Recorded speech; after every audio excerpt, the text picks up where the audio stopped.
Está começando mais um TV Pet Show, o seu programa pet preferido.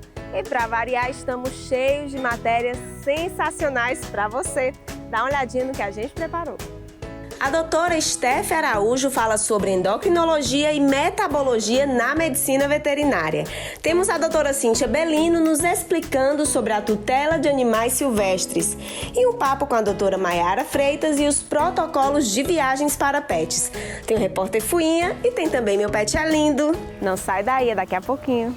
Gente, eu estou aqui com a doutora Maiara Freitas, médica veterinária, especializada em atendimento em domicílio. Tudo bem, doutora? Tudo bom, Catuxa? Atendimento em domicílio é maravilhoso, né? Sim, comodidade, não sem é estresse pro animal. Mas o que nós vamos falar hoje é um assunto que eu acho que todo tutor tem interesse, porque todo tutor um dia vai precisar fazer isso, que são os protocolos de quando vai viajar. Coisa que eu não sabia que até para viajar de carro tem que se atentar para uns detalhes. Carro, ônibus, avião, todos têm que ter protocolo para levar seu pet. Doutora, qual é o primeiro passo? Assim, eu quero fazer uma viagem, o que é que eu tenho que fazer? Tem que ter exame? Que tipo de documento? Primeiro passo, tem que fazer uma avaliação com o veterinário para que ele veja a carteirinha de vacinação, para colocar a vacina da raiva em dia, que é a que todos os meios de transporte exigem. Sim. Depois dessa avaliação do veterinário, a vacina antirrábica tem que ter o atestado de saúde sanitária, que é para poder permitir que ele viaje, seja de ônibus, seja de carro, seja de avião. Isso dentro do Brasil. Para viagens internacionais já são outros protocolos. Mas, doutora, assim, eu não sabia que até para carro, se você parar na cancela, tem as exigências. Quais são para carro? Oficialmente é para as empresas, né? O Detran, fiscalizações, isso. Eles têm que pedir o cartãozinho de vacina com vacina antirrábica e o atestado de saúde emitido pelo veterinário. E tem que estar com cinto, tem que ter a cadeirinha? Tem que ter a cadeirinha correta, dependendo do porte do animal, o cinto de segurança ou a caixinha de transporte. Vai variar de acordo com o porte do seu animal. Mas tem que estar tudo regulado. Também tem algumas exigências? Sim, aí vai variar dependendo da empresa de ônibus e o porte do animal também. A raiva está em todas as exigências? Sim, vacina antirrábica é essa que tem que ter. Entendi. E para avião, é mais complicado? Como é que eu tenho que fazer? Sim, vai variar também de acordo com a empresa aérea. Algumas empresas aceitam até 6 quilos em cima do avião, outras 7, 8, ou se tiver mais de 10 quilos, tem que ir no porão de embarque. Tem algum exame específico que eu tenho que fazer? Não, para viagem dentro do Brasil não. Só a vacina antirrábica e o atestado de saúde. E para fora? Para outros países vai variar de acordo com o país de destino. Aí são protocolos que duram meses para poder conseguir ter a autorização final. Doutora, mas esses protocolos todos você pode fazer, a pessoa pode solicitar em casa, Sim, né? Não precisa tudo em ter casa. estresse de sair. Não, tudo em casa. A gente faz a microchipagem, que é o primeiro passo. Você mesmo faz, Sim, doutora? fazemos a microchipagem, depois a vacina antirrábica. Depois de alguns meses a gente faz a sorologia antirrábica, que é um exame bem específico. Aí demora alguns dias, porque não faz aqui no Ceará. Depois de emitir esse exame, a gente vai fazendo as documentações. Aí tem todo um protocolo com a vigilância agrária. Então demora muito tempo. Então se você vai viajar para fora do país, tem que procurar o veterinário para te dar as orientações corretas. É isso que eu ia perguntar. Então tem que ser com bastante antecedência, meses, tem que ser com meses de antecedência. Fazer tudo direitinho. Sim. E se eu quiser no avião viajar com o meu animal, o meu pet do lado, tem essa possibilidade? É mais caro? Vamos falar Não agora tem essa possibilidade. Sempre quando tu for um animal menorzinho, dependendo da empresa aérea, o peso ela vai especificar, mas ele vai viajar na cadeira da frente, no chão. Então tem que ser pequeno. Tem que ser pequeno. Aí a bolsa de transporte ele vai especificar as dimensões, o tipo de material que vai usar. Aí se for um animal de grande porte, vai ter que ir no porão do avião. Então não tem jeito de um de grande porte ir comigo. Só se for um cachorro de pessoas com deficiência. Sim, aí tem algumas exceções para esses cachorros com pessoas com deficiência. Mas aí é outro protocolo? É outro protocolo. Que você também... Sim, aí a gente tem que estudar direitinho para poder explicar de situação para situação. Doutora, você falou um detalhe que eu não sabia.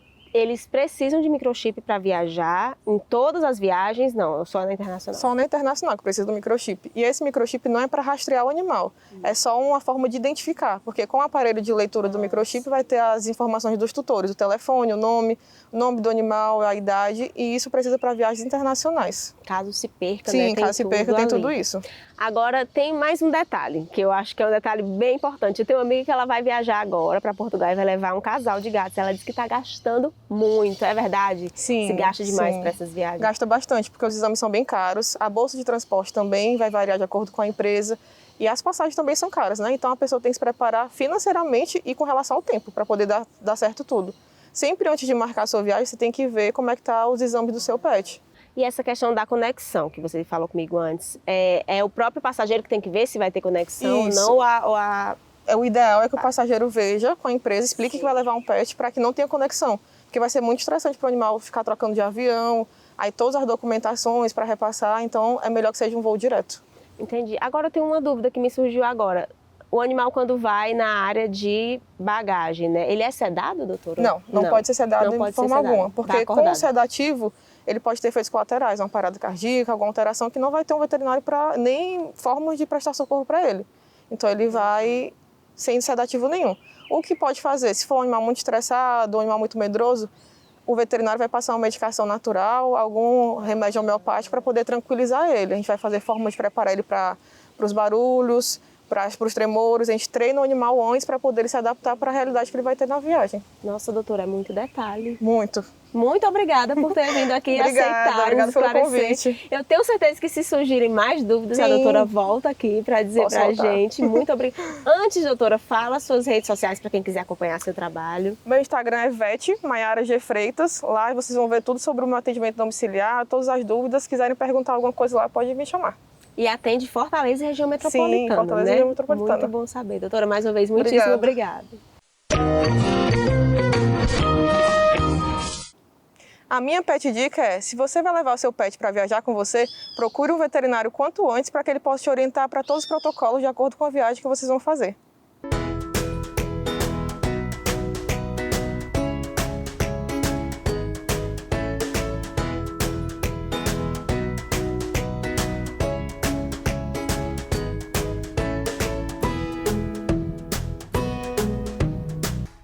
Gente, eu estou aqui com a doutora Cíntia Bellino, advogada animalista, que para quem acompanha a TV Pet Show já sabe que ela faz parte da nossa família aqui do programa, não é, Cíntia? Eu já sou da família, já me sinto em casa e é sempre maravilhoso estar aqui com você e com vocês. O prazer é todo nosso, Cíntia, sempre para falar assuntos que são muito importantes com relação à causa animal. E hoje não vai fugir a regra, nós vamos falar sobre a tutela de animais silvestres, que é até um pouco polêmico falar disso, né, Cíntia? Bastante, porque animal silvestre existem alguns critérios que a gente vai explicar para as pessoas. Pois é, primeiramente eu quero saber, é legal realmente a pessoa ter animal silvestre? Uma pessoa pode ter um animal silvestre em casa como pet? Depende.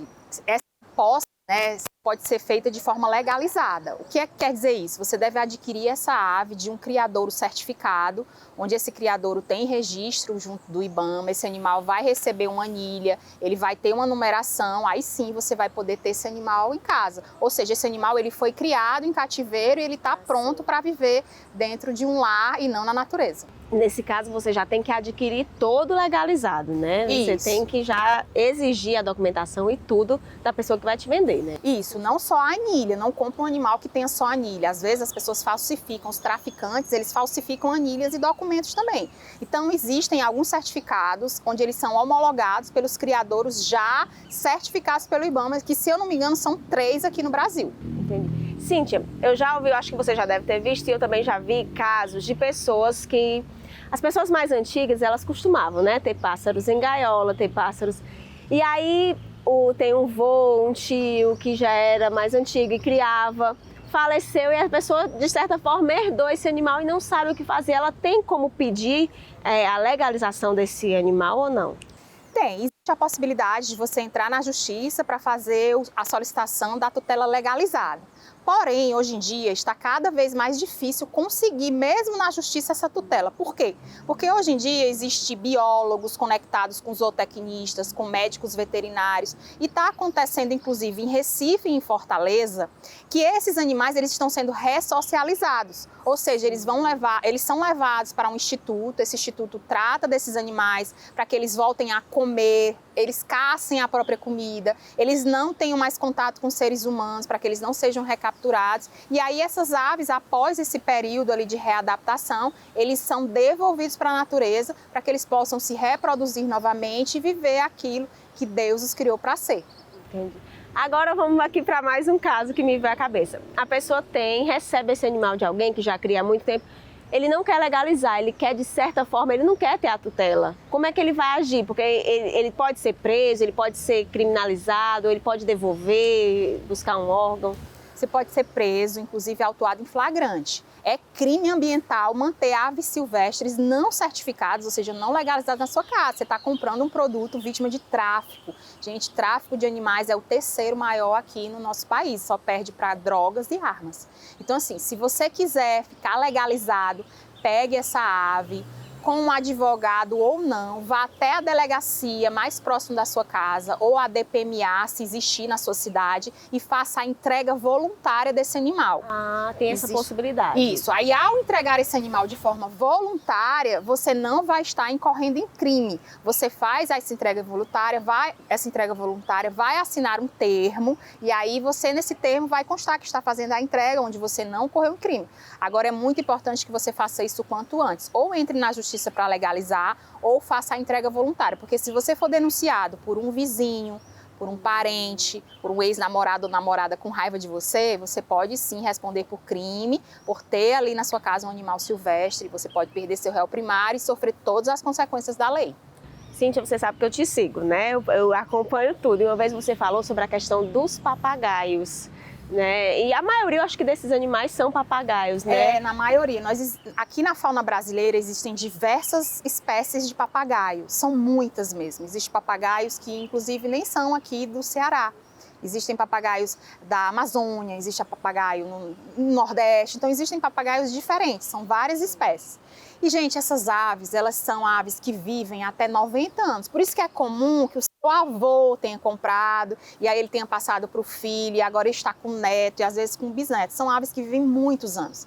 Então, essas aves, quando elas são devolvidas para a natureza, elas são, inclusive, existe a possibilidade de elas constituírem uma família, eles são monogâmicos. Por exemplo, eles escolhem um parceiro e eles vão passar o resto da vida com aquele parceiro, vão ter filhos, esses filhos vão ter outros filhos, e aí eles vão construindo ali aquela comunidade, aquela instituição familiar, e eles vivem juntos na natureza. É tão lindo ver um animal na natureza, então por isso que mesmo a partir de 35, 40 anos, se você já está com esse papagaio há muitos anos, ainda existe uma chance para ele viver na natureza, conforme eu disse, como Deus o criou para ser.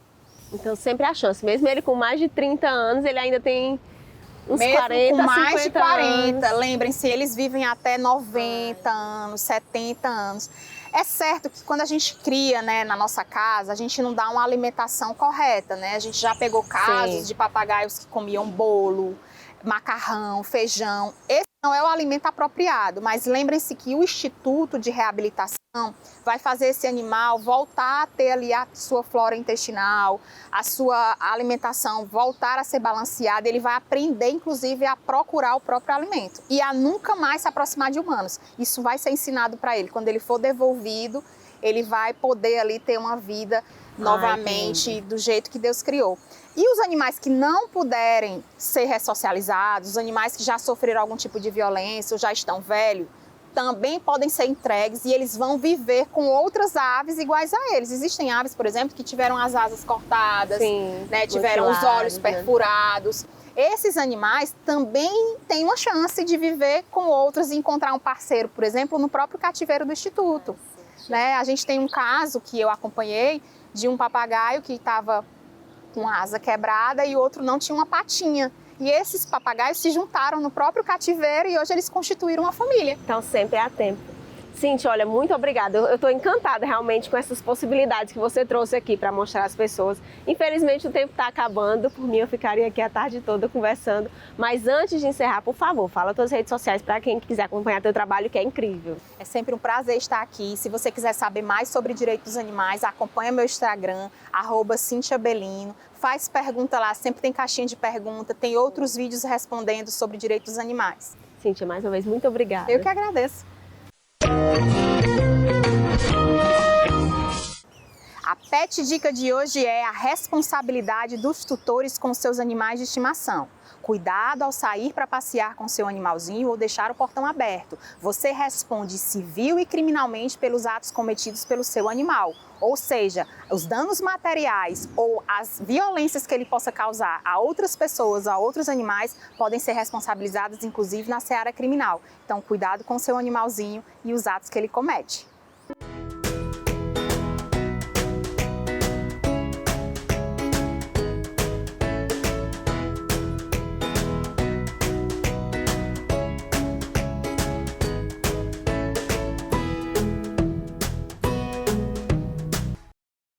Gente, eu estou aqui com a doutora Steph Araújo, médica veterinária que atua na área de endocrinologia e metabologia de cães e gatos. Tudo bem, doutora? Olá, tudo bem? Doutora, muito obrigada por aceitar nosso convite. A endocrinologia é uma área que requer muita atenção, né? Não só na medicina humana, mas também na medicina veterinária, né, doutora? Explica pra gente como é a atuação da endocrinologia na veterinária. Ok, então a endocrinologia e a metabologia veterinária é a área que vai estudar, né, as alterações hormonais dos pets, tanto de cães quanto de gatos. Então a gente estuda todas, né, as glândulas endócrinas e as alterações, né, que isso pode causar no metabolismo dos pets. Doutora, e quais são as principais doenças endócrinas na Ótimo, veterinária? Interessante. Então, as principais doenças que vão acometer, né, principalmente os cães, é a diabetes mellitus, o hipotireoidismo, o hiperadrenocorticismo, certo? E em grande escala, a obesidade primária. E nos gatos, as principais doenças endócrinas são também a diabetes, tá? A obesidade a gente vê em ampla escala, né? E o hipertireoidismo seriam assim as principais doenças que vão acometer os gatos. Doutora, o que é que eu posso me atentar? Assim, eu tenho um cãozinho, um gato, tem alguns sinais que pode me indicar, opa, alerta que isso pode ser um provável diabetes? Tem alguma coisa que eu posso? Sim, sim. Então, as doenças endócrinas, elas apresentam alguns, né, sinais de alerta. Por exemplo, com a diabetes, o pet vai começar a tomar mais água, então o aumento da ingestão de água, o aumento da produção de urina, né? Então ele vai urinar mais, ele pode ter excesso de fome e ele pode também ter uma perda de peso que é excessiva e pode ocorrer de forma mais progressiva. Então, tá? você já deve me alertar. Isso, principalmente para a diabetes. Por exemplo, para o hipotireoidismo, a gente já tem o inverso. A gente já tem um paciente que tem um ganho de peso de forma excessiva, que fica mais letárgico, que pode apresentar problemas dermatológicos recorrentes. Então, cada doença endócrina vai ter alguns sinais que são específicos. Então, os animais também podem ter doenças da tireoide? Também. E é muito comum, né? em cães, principalmente o hipotireoidismo. É incrível como a medicina veterinária é muito parecida com a medicina humana. Exatamente. Doutora, agora no caso dos animais, o diabetes também pode ser tão perigoso como é na gente? Então, sim, porque a diabetes ela é uma doença crônica, né? Logo, é uma doença que ela pode, né, acarretar diversas comorbidades. Então, assim, o paciente diabético, ele requer bastante cuidados, né, e o acompanhamento periódico, né, com um veterinário especializado em endocrinologia, para que ele possa, né, ter uma vida saudável, né, e normal, digamos então, assim. O tratamento ele é eficaz, né? O tratamento ele é eficaz, tá? A gente tem tratamentos específicos para diabetes tanto canina quanto felina, né? Os pacientes que apresentam diabetes é um tratamento para o resto da vida, mas a gente consegue ter um bom controle da doença e eles conseguem ter uma vida bastante saudável e longa quando sendo acompanhados de forma correta. Doutora, agora vamos falar assim da obesidade. Eu vejo pessoas que têm gatinho, gordinho, cachorro, acham bonitinho, mas é também uma doença perigosa, né? A obesidade é uma doença, né? Exatamente, perfeito. Então, a obesidade, né, nos cães e nos gatos, ela é vista também como uma doença, assim como nós humanos. Por quê? Porque ela pode acarretar diversos problemas de saúde, riscos à saúde, né? O surgimento da diabetes, principalmente no gato, né? O principal fator que predispõe à diabetes é a obesidade. Então, alterações cardiológicas, aumento da pressão arterial, tá? Então, diversas doenças elas podem ocorrer devido ao quadro de obesidade. Existe uma idade, assim, doutora? O meu animal ele não apresenta sintoma nenhum, mas a partir de uma certa idade eu tenho que levar o endócrino para saber fazer um check-up? Então, assim, isso vai depender muito da demanda do paciente. Se já é um paciente que tem aquela predisposição a ter ganho de peso, né, tem sobrepeso, ele deve sim visitar um endocrinologista, porque é necessário fazer uma investigação hormonal. Tá? No geral, as doenças endócrinas elas vão surgir em animais adultos a idosos, tá? Exceto algumas doenças que podem surgir em uma fase mais jovem, como por exemplo o hipotireoidismo, que pode estar surgindo em adultos jovens. Mas a maioria das doenças endócrinas vão estar surgindo em animais adultos a idosos. A perca de peso, ela tem a ver também com o hipotireoidismo, A perda de peso, diabetes. Diabetes. O ganho de peso é o hipotireoidismo, então, tá? Tudo isso a gente é o contrário. É o contrário. E a demanda de obesidade, doutora, é grande na sua área? É muito grande a demanda de obesidade, né? A gente estima que cerca de 30% da população canina e felina está acima do peso, né? Quando a gente coloca uma população geral, assim, no Brasil. Então, é uma demanda muito alta, né? A gente tem observado que por conta do estilo de vida, né, dos tutores, o sedentarismo, muitas vezes, né? Esses animais ficam confinados em ambientes pequenos ao longo do dia. Então, isso tudo vai favorecer a um ganho de peso. Isso associado também à questão dos alimentos, né, mais calóricos, o excesso de petiscos, né? Muitas vezes os tutores dão muito alimento humano, né, propriamente dito. Então, tudo isso vai predispor também à obesidade. Então, é uma demanda bastante alta no consultório. Então, tem que ter cuidado com os alimentos fora da rotina, né, doutora? E o interessante da endocrinologia é que a gente consegue estar fazendo, né, uma dieta balanceada para o pet, né? A gente consegue estar contando as calorias, fazendo o requerimento energético diário que é necessário para o pet, né? Então, muitas vezes os tutores têm essa dúvida quando chegar ao consultório. Quanto o meu pet precisa comer, né? Ele come já uma ração super premium, mas que quantidade ele precisa comer? Então, tudo isso tem que ser acompanhado, né? E calculado para que ele possa estar ingerindo uma quantidade adequada e não esteja excedendo as calorias. Ai, doutora Steph, amei nosso papo. Passou tão rápido, o Hélio já estava fazendo assim.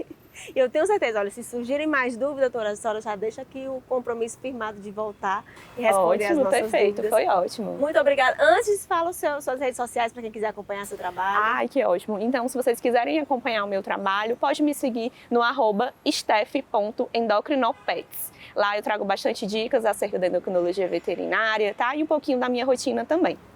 Obrigada, doutora, mais uma vez. Que é isso, eu que agradeço.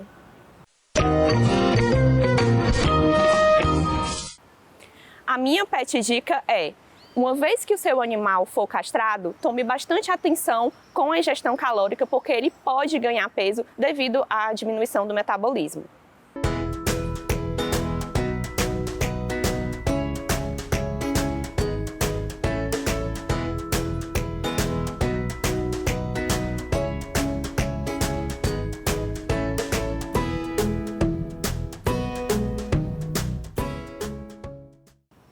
Agora é a vez do repórter mais amado do Brasil. É com você, Fuinha.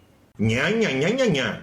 Fucei e aprendi o que quer dizer a palavra biodiversidade. Bio vem do grego bios e significa vida. Uma biografia, por exemplo, é a história da vida de uma pessoa. E diversidade é variedade, diferença. Então, biodiversidade é a variedade da vida. A biodiversidade está em todas as formas de vida que existem na Terra, dos hiperminúsculos micróbios às gigantescas baleias. Por isso, respeite os animais e todo tipo de vida de nosso planeta. Não são só os humanos que vivem por aqui. Repórter Fuinha informou. Fui! E aí, gente, gostaram do programa? Eu falei que estava sensacional. Agora, antes de eu dar aquele recadinho básico, eu tenho um recadinho especial para você. A nossa produção está entrando em contato com alguns artistas cearenses e em breve nós teremos aqui na TV Pet Show um quadro chamado Pet dos Famosos. Olha que incrível! E aí, gostaram? Agora sim, está acabando e eu vou deixar aquele recadinho básico de sempre. Você quer rever uma matéria ou tem uma sugestão? Entre em contato com a gente através das nossas redes sociais. Tem em casa um pet que é lindo, faz uma foto ou vídeo com ele e envia aqui no nosso WhatsApp. Perdeu o TV Pet Show aqui na TV? Dá uma olhadinha no nosso canal no YouTube, @TV Pet Show. Tem todas as matérias lá para você. Aproveita, se inscreve e ativa o sininho que é para dar aquele apoio. Ou então posiciona a câmera do seu celular no nosso QR Code e vai direto para lá. Eu vou ficando por aqui. Um beijo, fiquem com Deus e até semana que vem.